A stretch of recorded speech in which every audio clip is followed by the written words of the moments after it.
Today we will talk about the present continuous. زمن المضارع المستمر من منهج تانية إعدادي. أول حاجة تعالوا نشوف مع بعض الفورميشن اللي هي التكوين. الفيرست بوينت عندي الافيرماتيف ستيتمنت. افيرماتيف ستيتمنت معناها الجملة الخبرية المثبتة. تعالوا نشوف الفورميشن بتاعه اللي هو التكوين. كون معايا من verb to be plus infinitive plus ing.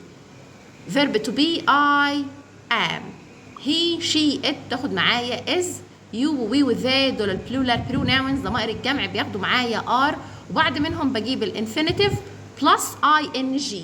تمام؟ تعالوا نشوف الاكزامبلز مع بعض. I am doing my homework.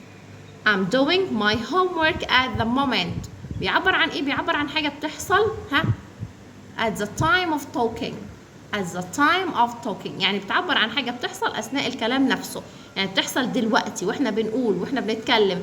say احنا بناخد دلوقتي listen English listen احنا نقول ايه؟ we are studying English now. بتكلم عن حاجة بتحصل بالفعل already دلوقتي شغالة معايا. since number 1 I'm doing my homework at the moment. أنا بعمل الواجب بتاعي دلوقتي. since number 2 we are going to the tennis court now. احنا رايحين التنس كورت دلوقتي.